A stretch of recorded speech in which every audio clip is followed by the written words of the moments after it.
Namaste, Namo Buddhaya. Questions that I will try to answer for you. So, let's move straight on to the first question from a regular subscriber and watcher of videos on this channel, Stack Flow. Thank you for your very kind comments. Very kind of you and much appreciated. All comments are appreciated and useful. They help me make this channel appropriate to you. And your question, so my first question, good question.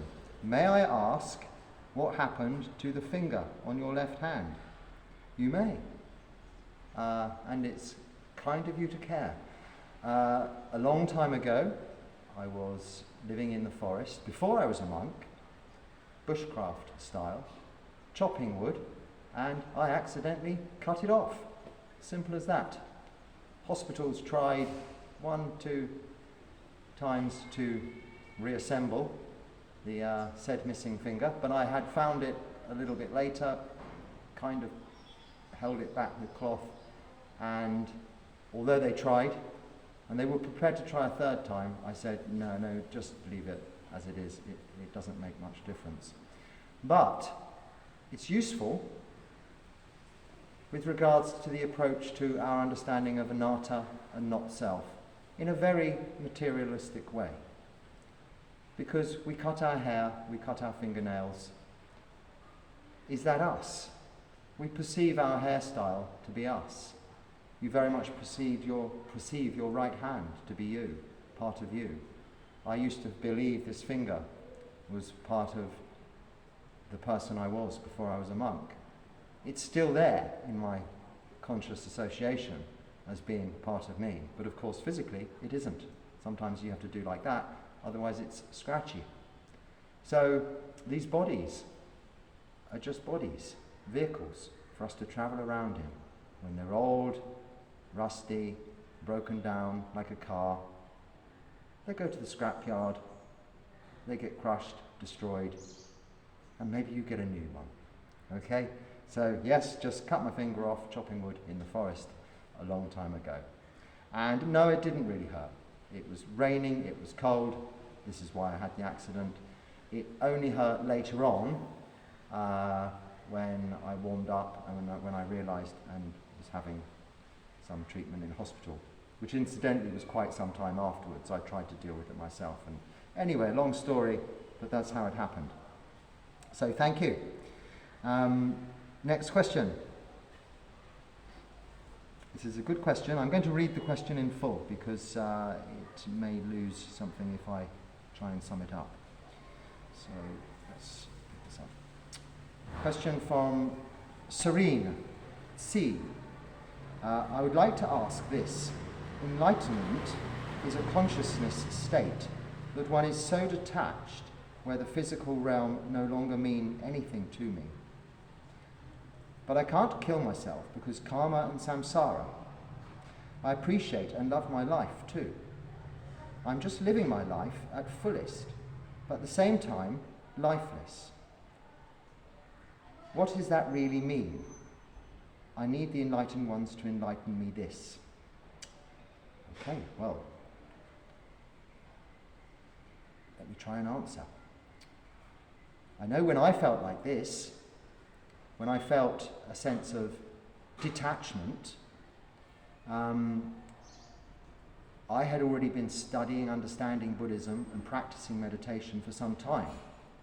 So I had come to the realization that when one experiences this feeling of detachment from the sensory world, all things of seeing, hearing, smelling, tasting, touching, sensual desires, things we enjoy, that stimulate us, make our lives worthwhile, you go through a little bit of a dip, a flat period, thinking, oh, well, what's now the point? Nothing's fun. But if you're practicing meditation, you've developed far greater joys, far greater pleasures, not in such a materialistic sense or sensory sense, but far more transcendent and more real than the temporary nature of our pleasures we seek through all our activities in samsara. So the need for to take one's life of killing, which is obviously wrong, and I'm sure you didn't actually mean that, you meant that in a metaphorical sense, as we do in talking, and the need to escape samsara, by the very nature that your sensual desires are of no longer such importance, you've become detached. Also, that need to detach yourself from samsara, to escape, also you become detached from. It too becomes less important, because you found a place through meditation to actually find a place of abiding in infinite conscious awareness, in space, in love, in kindness, in compassion, in joy for other people's pleasures in the worldly environment, and in a very stable, equanimous state of being. This can only be experienced through the practice of meditation. So the Buddha taught us that we firstly practice sila, which is moral virtue, keeping the 5 precepts of no killing, stealing, sexual misconduct, lying, or taking of intoxicants. Then practicing meditation, both sitting formally and mindfulness in our everyday activities. And as we develop this practice, we develop wisdom, panya, sila, samadhi, panya. This panya, this wisdom, is seeing the temporary nature of all things, the unsatisfactory nature of all things, and the fact that we cannot control these emotions or these physical feelings towards all those things. And this realization is partly the cause of this detachment that you may be feeling and associating with enlightenment. But it's actually only a stage towards enlightenment, one of the early stages towards enlightenment. In fact, one of the stages towards the first stage of enlightenment. So even before you reach the first stage of enlightenment, you can feel a sense of detachment from what you used to enjoy. Even people you love. Not in a no longer loving them way, but the importance, that attachment you have become to let go of. So letting go of our attachments isn't a doing thing. None of this practice is a doing thing. We don't do meditation. We sit. Meditation happens. We observe. We don't try to let go. We just don't hold on. Try to let go of a specific object. You may then latch on to another object to replace it. So we relax and let the process happen as the Buddha taught. Practice sila, practice meditation.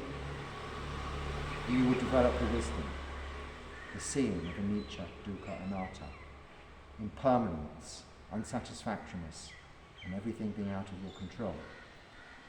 So I can only assume from your question you are practicing to some extent.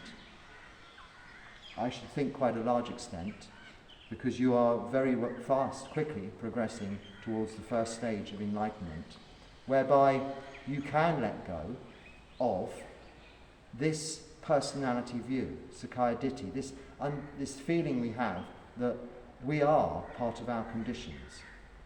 We are the person we are because of the environment we're in, the things we enjoy, the things we don't like, the finger I had, the finger I don't have, the sense of ourselves. This will drop away along with this feeling of detachment towards sensual desires and things you think you need, but on experience, no you don't, and you just wanted them through habitual tendencies that we have developed over the course of our growing lives. So this is a good step towards that stage of dropping personality view, sakkaya ditthi. And then, in the first stage of enlightenment, you also, because much of the same reasons, you realise that the need for rites and rituals, for the need to practice any particular rites and rituals that may be appropriate to your life at the moment, is also an unnecessary requirement for you to develop and find contentment and therefore produce happiness, the emotion of happiness, which is merely a symptom of the contentment which is underlying and what you strive to achieve. Contentment being free from suffering in this lifetime. And that leads to the absolute understanding, knowing, realization, feeling of the Buddha's Four Noble Truths, that there is suffering. The cause of suffering is that very, very desire that you're already becoming serene, becoming detached from. This is why it's progressive towards the first stage of enlightenment. And there is an end to suffering. Now, the end of suffering is the path leading to the end of suffering. Four Noble Truths, the Eightfold Path.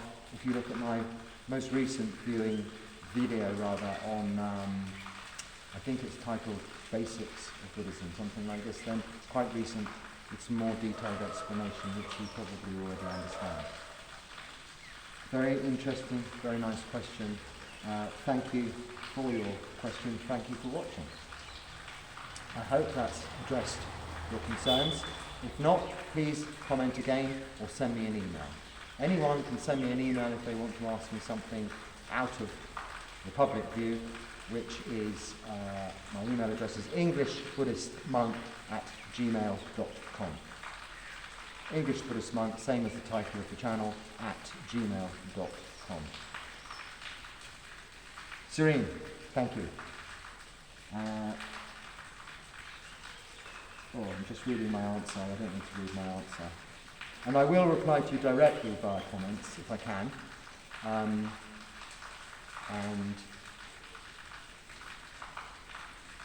yes. Hi, much appreciated for this channel. Thank you. Where's the question? Thank you. So, Vinora G.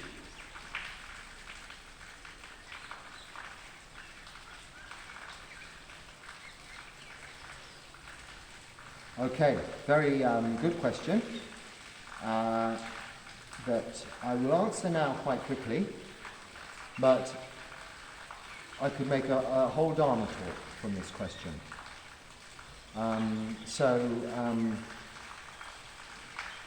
This will be the brief version, and I'll make a fuller video later on. Vinura G, thank you for your question. I much appreciate for this channel, so thank you for your comments also. Was wondering if you can make a video elaborating about the jhanas. Certainly I would love to do so. Now I will give you a summary of the jhanas, explaining about progressing through each stage. Okay, I've recently also put a video on there. You're going to have to check through them. I don't know what it was called, about the stages of samadhi, which are what lead to the jhanas. The first jhana at least. You can check that out, but I'll sum it up just in a moment also. In the next part of the question, so second question, how did you get accustomed to lotus posture, staying in that posture for long hours of meditation? Okay, right, well let's address that one first, quickly. You don't have to get accustomed to lotus posture in order to meditate. However, let's be realistic. Why is it a posture at all? Why does it go back even long before the Buddha's time as the recognized posture to meditate in? I would suggest, in fact it's millennia, thousands and thousands of years, it's because it works. And the Buddha knew this also, as our teacher. So if you can, you should adopt the correct posture. That is not to say that other postures are incorrect if you're unable to sit cross-legged on the floor. The next best to cross-legged on the floor is a solid chair, not cushioned, where you sit upright with your legs at right angles and your feet flat on the floor. Anything in between, little wooden benches, big beanie cushions, I'm afraid is just making yourself comfortable in some way. And this is not the point of meditation. but it is also the middle path. It is not the point to suffer.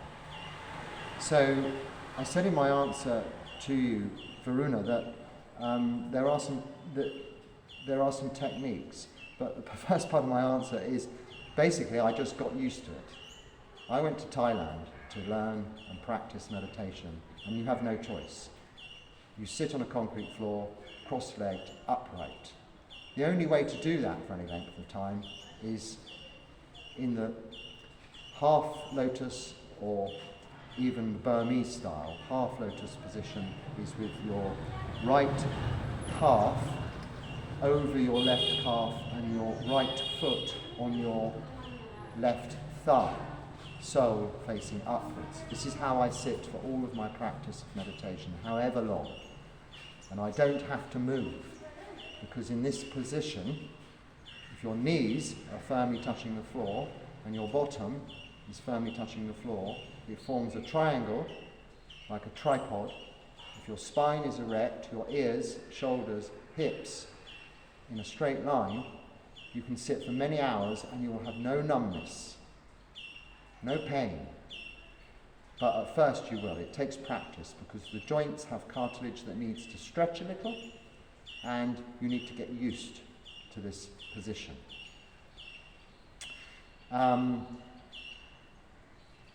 Saying that, I'm 55 years old. When I first went to Thailand, or first started practicing meditation in this position 15 years ago, I would have been 40 years old, having had a life of comfort, luxury, office chairs, big arms and cushions, and move in every possible posture so as you don't possibly have any strain, ergonomics, all of the things that were coming about in the 90s and 2000s to make our lives so comfortable. And all of my life I'd never sat on the floor, other than perhaps when I was a baby. So I was starting from scratch at a relatively old age, 40. I wasn't a healthy person. I'd had a very let's say unhealthy lifestyle, with lots of eating the wrong food, drinking the wrong drinks, smoking the wrong things, but an enjoyable lifestyle which I had renounced. But let's put it this way, I wasn't a gym goer or a yoga goer. I was a businessman and a bit of a slob, we'd say in English, to some extent. But fortunately I was relatively fit enough to start practice. But what I'm saying is anyone can do it to some extent, unless you have some particular ailments or conditions, which I gracefully did not have. So painful and uncomfortable at first, but I got used to it. And now I cannot sit any other way. Even on the aeroplane, if there's nobody in this seat next to me, I'm usually at a window seat there, if there's no one in this seat, even if there are, I can push my knees in and I sit like this on the aeroplane seat, which as you know is very small. All of the way, 12 hours. I don't need to have my feet on the floor. If I do, I find that actually now that is more uncomfortable, because this is my position. And it's not my position, it's one that I've taken all of the Buddha's teachings literally. And he said this is how you sit. So who am I to argue? Now I do appreciate people can't and they want to just meditate. So the next best option, as I say, is a firm chair, feet flat on the floor. None of this leaning. If you lean this way, a little bit even slightly, then very soon you've got to counteract it and lean this way, because you'll get a pull and ache in the muscle. Your body is designed like a tripod to be balancing the heaviest part of it on top of it, like a pyramid. Spine straight, all the way down to your coccyx, your bottom on the floor. So technique to get used to it is firstly start with both calves on the floor. So your right foot just behind your left knee, on the floor, not touching your left knee. And your left foot just behind your right knee, on the floor, not touching. At first, your knees will be up in the air, raised, because your pelvis isn't ready for them to drop. But very slowly by time, just naturally, no effort, no trying, your knees will drop. And my knees in this position now, very firmly, I can press my knees onto the floor. This isn't yoga, this is just our natural bodies, how they're made. And then eventually you can move your calves together so your right calf is much more in line with your left shin. And then practice this way. That's called the Burmese position, because in Burma this is their position they've adopted for meditation, and is very often the position for most meditators. And then the next stage is to go into half lotus, which is then you put your right foot, the top of your foot, resting flat on the top of your inner thigh. Your heel into whatever this is called at the bottom of your tummy, the corner, the corner of your thigh and your tummy. And the sole facing up. Now you can't do that straight away. It takes a little bit of practice, stretching and getting used to it. Now I was 40, remember? So if you're in your 20s, 30s, I don't want any arguments. Sit properly. The other reason for some discomfort and not just lounging around on beanbags, fancy benches, apart from the expense and unnecessary nature of those things, is you get to experience the discomfort in the body. What am I asking you to do in meditation all the time? Bring your attention, your awareness back to the body. So have some discomfort. Make your meditation object that discomfort. Experiencing it in the here and now, in the present, rather than imagining about the future, rather than worrying about the past. Enjoy it. Perhaps that's the wrong word. Experience it, okay? And the joy will come from the experience of it passing, showing you the nature of anicca, how all things are impermanent. The next stage is, before you put your right foot on your left foot, on your left thigh, is you put your left foot, top foot of the foot down, sole facing up on your right thigh, and then your right foot on your, like I said before, on your left thigh. And that is the full lotus. Now that is, it looks not very comfortable, I appreciate. You can't see, I'm in robes, and it's not appropriate for me to demonstrate this in some form of leotard, but I think if you watch YouTube, you can find exactly how to do these positions, yes? Full lotus, half lotus, Burmese position. You'll find someone in a leotard doing this for you. I'm not going to do that. It would be, I think it would be certainly some kind of offence. It's not a specific rule, but indecent. So I'm now sitting with my left foot on my right thigh, my right foot on my left thigh, and my left foot on my right thigh. Now this is a very good way of describing detachment from the body. Because when you put your feet like this, you try and work out which is left and right. I was just struggling there. Because of course you've disorientated everything.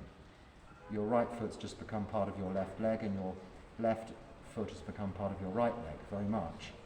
But this can mean you can move around like this, and your back is so strong, it feels so supported, because you're not able to rock. You're on a firm 3-point tripod. Obviously tripod means 3 points, but tripod stabilizer.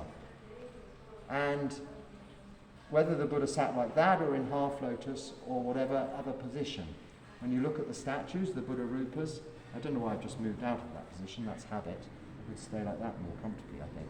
The way it's portrayed is usually with him sitting in this Burmese or half lotus position. The advantage for half lotus, for monks, is we can get up from half lotus without actually having to, I'm having to just untangle my robes a little bit. We can get up from half lotus, whether I can do this without the microphone disappearing, without actually having to be putting our hands on the floor or anything like this. So we can do it nicely, and we can get down into that position nicely. Because our duty, if you like, is to perform nicely, beautifully in front of people, to demonstrate that the monastic life leads to peace, tranquility and calmness. And if we're all getting up unbeautifully, then it isn't demonstrating that, but more importantly to ourselves, mindfulness, practicing mindfulness, we can understand more how our bodies work when we do everything in a methodical, planned and the same way. So when it comes time for me to get up, I can just get up, like so. And I've still got the microphone, I hope. Maybe you can't see me. And then to get down, we firstly into this position anyway, on our haunches, knees, where we do our bowing and our chanting. And then we can cross our legs behind us, sit down. You see, this is a hands-free thing. We're not getting our hands dirty on the floor. If you live in the forest, this is practical applications also. You're not going to be wanting to put your hands on the floor unnecessarily. So that's the incentive for you to sit properly. Now, apart from the fact, if you need to sit, you're going to want to sit for a long time, it is the only posture I've experienced where you're not going to have to move. Half lotus, that is. Full lotus also. But with full lotus, you will need to use your hands and arms to untangle yourself at the end of it. Or if you needed to get up quickly, you may find yourself a little bit in a knot. I like to be in a position whereby I can spring up quickly, because I'm normally in an environment where it's necessary to be able to do that. Now, I think I've gone very much on a long time onto this posture for sitting for hours for meditation, was the question. But I hope it's answered it. With regards to the jhanas, I think I'm going to need to save that for the next video, when I'm going to talk to you, I might try and get this video made today, about the 4 stages of samadhi leading to the first jhana and the first 4 jhanas, which are the rupa jhanas, physical jhanas, including what we're seeing, hearing, smelling, tasting, touching, so our sensory sense doors, our understanding of them. And then the further 4 jhanas, so 5, 6, 7, 8, which are the arupa, the non-physical jhanas, the mental states. It's a big subject. I can't really answer this question in detail, but not in this without detracting from the importance of it. So I think it deserves a talk all of its own, Varuna, if that's okay, which I will do as soon as possible. But to give you a quick taste, the jhanas we're talking about, as I said, come after you have developed at least the first 3 stages of samadhi. So people often get confused with the first few stages of samadhi as being part of the jhanas. So it's important to know that unless you're practicing meditation a lot, you shouldn't be really getting too worried. No one should be getting worried anyway about these names. These are just names for stages of our meditation. We don't name other things in our lives, and we don't read books about other things in our lives that we do very naturally and enjoy without even thinking about it. We don't say, oh, I'm at this stage now, I'm at that stage now, oh, this is a nice bit, this is a not nice bit. We just go about these lives like this. But of course it's become very interesting and over thousands of years important for people to study and develop the intellectual side of this. And it does help to teach. This is the point of that arising, to teach what to expect when you're meditating. So in my next Dharma talk video, this is a questions and answer video, we will do jhanas, leading on from the stages of meditation. So thank you, Varuna, for that question. And now I've got a couple more.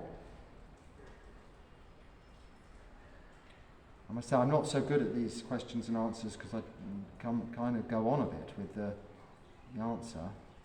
How many have I answered? One about that, this one, and this one. As I've said before, I'm not a YouTuber, I'm a monk, all right? And the other thing I'm not very good at is timing. The next question also from Oscar C.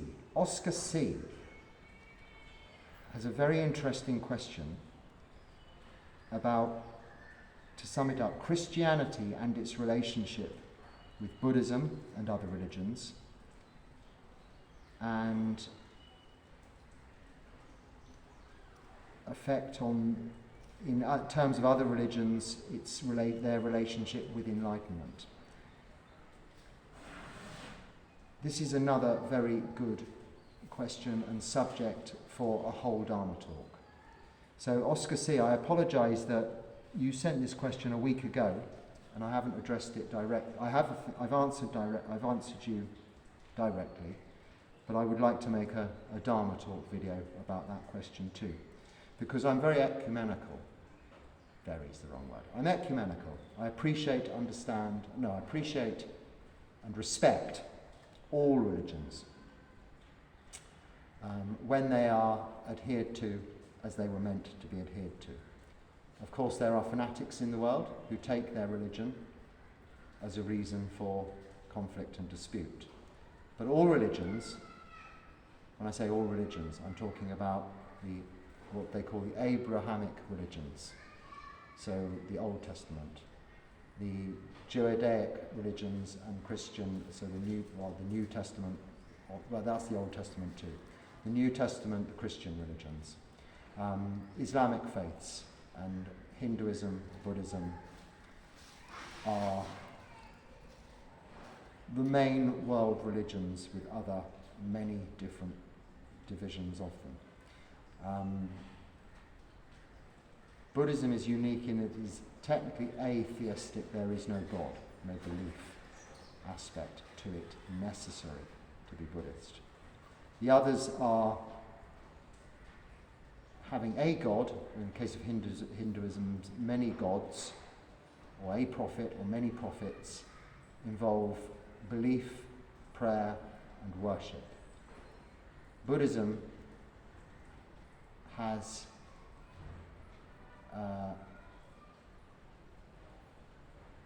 practice instead of prayer, and our ultimate goal is to become free from suffering in this lifetime. And you can actually restrict it to that, but it then has other Buddhist cosmology, mythology that you can develop into belief, into superstition, rites and rituals, if you like. Nevertheless, all religions, when adhered to in the way they were meant to be adhered to, promote love and kindness, compassion, sympathetic joy, and peace. All religions. So they are all good. And whether you're a Christian or a Muslim, whether you call it enlightenment or heaven, nibbana, nirvana, moksha, whatever you call it,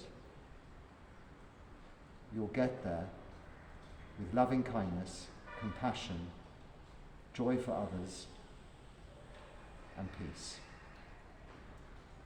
So that's my very brief answer, Oscar, to your question, which I didn't even read in full because it's quite long, that I will save for a whole Dharma talk.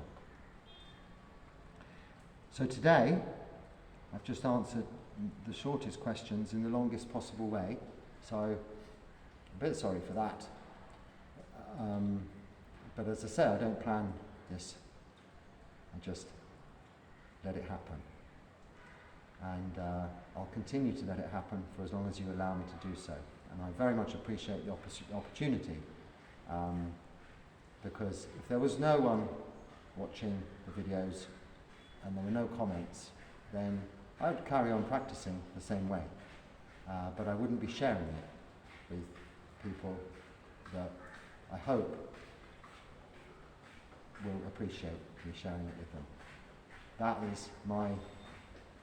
That's your gift to me, your dana to me, allowing me to give this to you on your channel, made up of your questions and your suggestions. So with that, I will offer you my very best wishes, and I'd like to give you a short blessings chant after paying homage to the Buddha, the Dharma and Sangha in our traditional way. Namo tassa bhagavato arahato samma sambuddhassa. Namo tassa bhagavato arahato samma sambuddhassa. Namo tassa bhagavato arahato samma sambuddhassa. Buddhang dhammang sanghang namassami. Sabitiyo vivajantu sabarogo vinyasatu. Mate bhavata vantarayo sukhi digayuko bhavam. Bhavatu sabha mangalam ragantu sabha devata. Sabha dhammanubhavena sabha tanganubhavena. Sadhu, sadhu, sadhu.